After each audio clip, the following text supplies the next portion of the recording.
ప్రభు అయినటువంటి యేసుక్రీస్తు నామానికి స్తోత్రాలు. అందరికీ ప్రైజ్ లార్డ్. ఈ దినము నాడు దేవుడి వాక్యము కీర్తనల గ్రంథము 119వ అధ్యాయము 32వ వచనం ఒకటి చూసుకుందాం. నా హృదయము నీవు విశాలపరచినప్పుడు నేను నీ ఆజ్ఞల మార్గమున పరిగెత్తెదను. హల్లెలూయా. ఇక్కడ కీర్తనకారుడు ఏమంటుండంటే, నా హృదయము మీరు విశాలపరిచినప్పుడు దేవా నేను నీ ఆజ్ఞల మార్గంలో పరిగెత్తుతాను. అనగా విశాలము హృదయము ఇరుకుగా ఉంటే, హృదయము యథార్థముగా లేకపోతే, హృదయము విశాలం కంటే వెడల్పుగా కాకపోతే అక్కడ మనం ఏమి జరిగించలేము. ఎలా అంటే హృదయము చిన్నదిగా ఉన్నప్పుడు మన ఆలోచన విధానము చిన్నదిగా ఉంటుంది. హృదయము సన్నగిలినప్పుడు మన మైండ్ డిస్టర్బ్గా ఉంటుంది కదా. అంటే హృదయం అంతా బాధలతో, వేదనలతో, హింసలతో, ఇరుకులతో, అవమానముల చేత రెండుకొన్నప్పుడు ఎలా ఉంటుంది అని అంటే అప్పుడు హృదయము విశాలపరచబడదు. కాబట్టి ఏమీ ఆజ్ఞలు గైకొనలేము కదా. కాబట్టి ఇక్కడ దావీదు రాజు అక్కడ కీర్తనకారుడు అడుగుతున్నాడు ఏమంటే, నా హృదయము మీరు విశాలపరచినప్పుడు నీ ఆజ్ఞల జాలను నేను పరిగెత్తుతా ప్రభు అంటున్నాడు. అంటే ఆజ్ఞల జారన పరిగెత్తుటకు మనం ఏం అడగాలి ప్రభుల వారిని అని అంటే, ఈ దినము మనకు వాక్యం నేర్పిస్తున్నమాట. నా హృదయము విశాలపరచము ప్రభా, నీ ఆజ్ఞల జాడన నేను పరిగెత్తుతాను. అంటే మనం ఆజ్ఞల జాడ పరిగెత్తలేదేమో, మన హృదయము ఇరుకుగా ఉందేమో, మన హృదయము అనాలోచనతో రెండుకొని ఉన్నదేమో, మన హృదయము శ్రమల చేత, సమస్య చేత రెండుకొని ఉన్నదేమో. కాబట్టి ప్రభు పాదాలు పట్టుకున్నప్పుడు, ప్రభు నా హృదయము విశాలపరచండి, నేను నీ ఆజ్ఞల జాడను పరిగెత్తుతాను అని దేవుడు వాక్యం అడగాలి. విశాలపరచుకుంటేనే అక్కడ ఒక ఉదాహరణ తీసుకుంటుంటే, విశాల స్థలములో అనేకమైన వస్తువులు పెట్టుకోగలుగుతాం. ఇరుకుగా ఉన్న ఇంట్లో ఏమన్నా పెట్టగలుగుతామా? ఒకదానిపైన ఒకటి దానిని ఎలా పొంతు చేయలేమో, పొంతు చేసినా ఒక్కోటి ఒరుగుతుంది, లేకపోతే పడిపోతుంది కదా. అదే విశాలంగా ఉంటే దాని స్థలాల్లో దాన్ని నిలుపుతాం కదా. అందుకే హృదయము కూడా విశాలంగా పరచబడితే దేవుడి ఆజ్ఞలు ఎన్నో ఉంటున్నాయి కదా. అన్ని ఆజ్ఞలన్నిటిని అనుసరించి వారమై ఉండాలి మనము. అదే విధంగా చూసుకున్నట్లయితే అదే పౌలు భక్తుడు ఒక మాట మాట్లాడతాడు ఇక్కడ 2 కొరింథీ 6:11 అంటాడేమని, ఓ కొరింథీయులారా, అరమరము లేకుండా మీతో మాటలాడుచున్నాను. ఎలా? ఏమి భేదం పెట్టుకోకుండా, ఇట్లా ఏది లేకుండా, కపటము లేకుండా యథార్థంగా నేను నీతో మాట్లాడుతున్నాను. ఏ అరమరం లేకుండా, మొహమాటం లేకుండా నేను మాట్లాడుతున్నాను. ఏమని మాట్లాడుతున్నాను? మా హృదయము విశాలపరచబడి ఉన్నది. హల్లెలూయా. ఏం పరచబడి ఉన్నది? హృదయము విశాలపరచబడి ఉన్నది అంటున్నాడు ఇక్కడ కదా.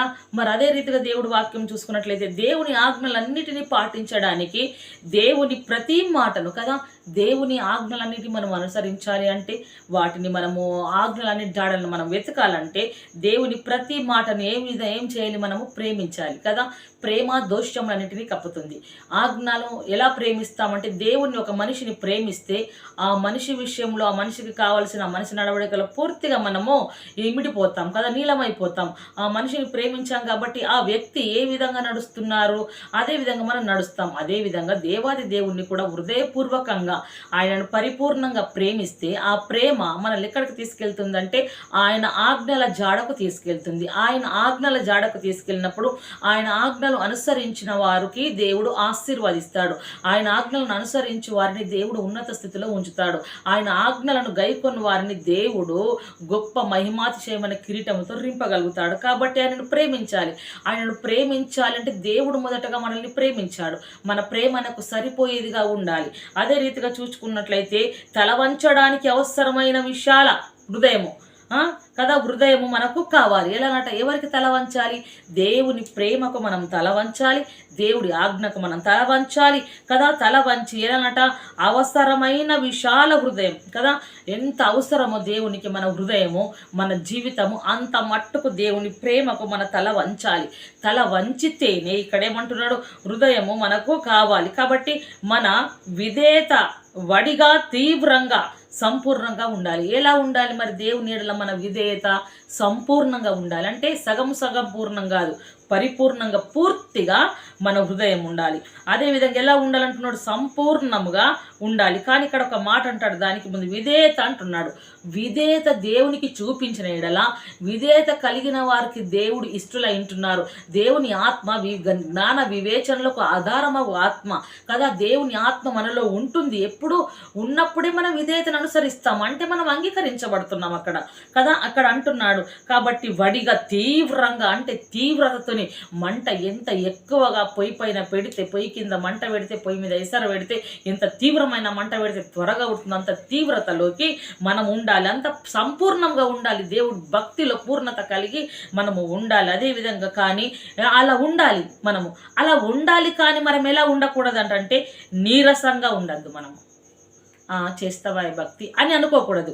సందేహపూర్వకంగా అసలే ఉండకూడదు కదా. సందేహం అంటే చేద్దునా వద్దా, విషయాలం ఎందుకు, ఆజ్ఞలు అనుసరిద్దునా వద్దా, దేవుణ్ణి ప్రేమిద్దునా వద్దా, లేకపోతే తర్వాత సమయం తీసుకుంటాను లేని సందేహాల మధ్య ఉండద్దు.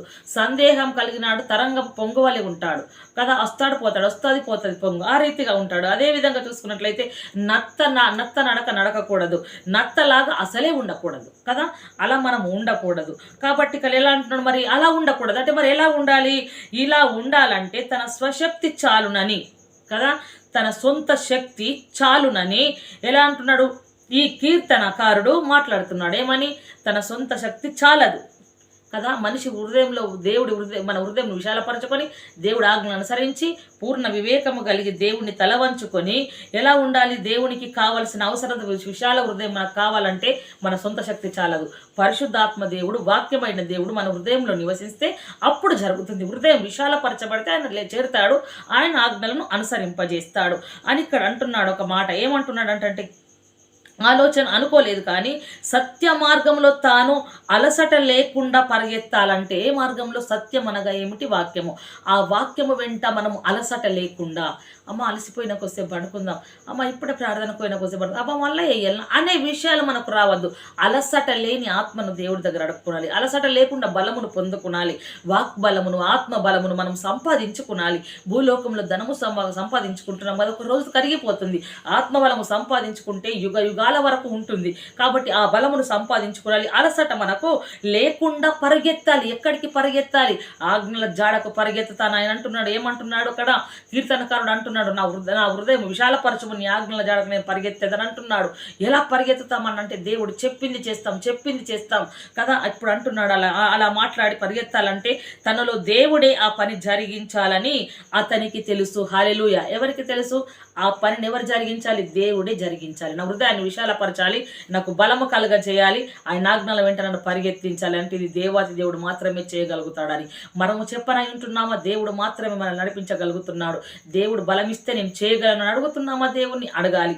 ఇక్కడ అంటున్నాడు ఒక మాట, యెషయా గ్రంథంలో 40:31 చక్కని మాట ఉంది. ఏమని? యెహోవా కొరకు ఎదురు చూచేవారు నూతన బలం పొందుతారట. నూతన బలం మనకు కావాలి. సరిపోతలేదు ఈ బలము కదా. దేవుణ్ణి అడగాలి, నూతన బలము కావాలి అంటే ఎవరి కొరకు ఎదురు చూడాలి? మనుషుల కొరక, స్నేహితుల కొరక, బంధువుల కొరక, బలగాల కొరక, డబ్బుల కొరక, రాజకీయ నాయకుల కొరక, ఎవరి కొరకు ఎవరి కొరకు మనము ఎదురు చూడాలి? ఎవరి కొరకు ఎదురు చూసినా ఆ బలము నీకు దొరికేది కాదు, నాకు దొరికేది కాదు. నీకు నాకు కావాల్సిన బలము పరమందు ఉన్నది. ఆ బలము మన శరీరధారిగా మన వాక్యమై ఉన్నది. ఆ వాక్యమును మనం చదివినప్పుడు ఆత్మదేవుడు మనల్ని దర్శించి ఆయన కొరకు మనం ఎదురు చూసినట్లయితే ఆయన మనల్ని దర్శిస్తాడు. ఎలా అన్నట? యెహోవా కొరకు ఎదురు చూసిన నూతన బలము చేత రింపుతాడట. ఎవరికి అని ఆ బలము? నూతన బలము. ఎప్పుడు మనం చెవి చూడని నూతన ఆత్మ బలము దేవుడు మనకు అనుగ్రహించనంటున్నాడు. అదేవిధంగా చూసుకున్నట్లయితే పరిగెత్తెదరు సొమ్మసిల్లక నడిచిపోదురు అంటున్నాడు. ఎలా అన్నట? అలయక పరిగెత్తెదరు సొమ్మసిల్లక నడిచిపోదురు వాళ్ళు. ఎలా ఎదురంట? పక్షిరాజు వలె. మరలా ఇక్కడ చూసుకుంటే ఏమంటున్నాడు దేవుడు వాక్యం? ఏమంటుందంటే యెహోవా కొరకు ఎదురు చూసిన నూతన బలం పొందుదురు, వారు పక్షి రాజు వలె రెక్కలు చాపుతారట. రెక్కలు కట్టుకున్నంత మనం ఎగురగలుగుతాం కదా, ఎగురుతారు. వారు ఎలానట? ఎగురుదురు, అలేక పరిగెత్తుదురు, సొమ్మసిల్లిపోకుండా నడిచిపోతారు దేవుడు ఆజ్ఞల జాడ వెంబడి. అదేవిధంగా ఫిలిప్పీలో చూసుకున్నట్టు 2:13 ఒక మాట అంటాడు, ఎందుకనగా మీరిచ్చయించుటకును కార్యసిద్ధి జరగజేసుకున్నట్టు వెళ్ళనట. మనం ఇచ్చయించాలనుకున్న దేవుడు కార్యసిద్ధి కలగజేయుటకును దయా సంకల్పమును. ఎవరి దయా సంకల్పమును? తన దయా సంకల్పమును నెరవేరుటకై మీలో కార్యసిద్ధి కలగజేయవాడు దేవుడే. హల్లెలూయా. దేవుడి సంకల్పం నెరవేరాలంటే మనలో కార్యసిద్ధి కలగజేయవాడు దేవుడే. కానీ మనం ఏం చేస్తున్నాం అక్కడ? ఎందుకనగా మీరు నిశ్చయించుటకును కార్యసిద్ధి కలగజేసుకున్నటకును. మన దగ్గర ఏమీ లేదు, అంతా దేవుడి దయలో ఉంది. మనకెక్కడ కార్యము జరగాలి అంటే, ఆ కార్యము జరగాలంటే ఆజ్ఞల జాడలను మనం పరిగెత్తాలి. పరిగెత్తితే నూతన బలం అనుగ్రహిస్తాడు దేవుడి ఆత్మ ద్వారా. మనకు కార్యసిద్ధి దేవుడు వాక్యం ద్వారా జరిగిస్తాడు.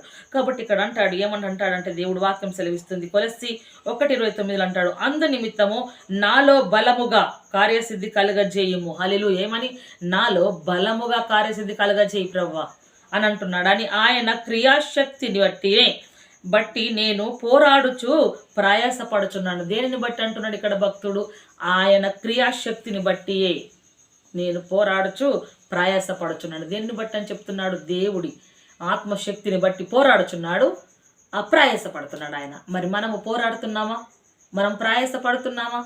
ప్రయాసపడితే ప్రభు రాకడ దినాలలో మనకు లెక్క తప్పకుండా ఉంటుంది. మనుషులు గుర్తించలేకపోయినను దేవుడు గుర్తించగలుగుతాడు. కాబట్టి దేవుడు ఆజ్ఞల జాడకు పరిగెత్తాలి కదా. పరిగెత్తితేనే దేవుడు మనకు సహాయం చేస్తాడు. అందుకు కావాల్సిన ఆలోచన, విశాల హృదయం మనకు కావాలి. మన హృదయం ఇరుక్గా ఉంది దేవుడి ఎడల. కాబట్టి విశాల హృదయం దేవుడు నడుపుకొని ఇటు మాటలు దేవుడు మన ఆత్మను దీవించి ఆశీర్వదించి ఫలింపజేయును గాక. Amen. Praise the lord. Subscribe, like, share, ప్రార్థన చేయండి.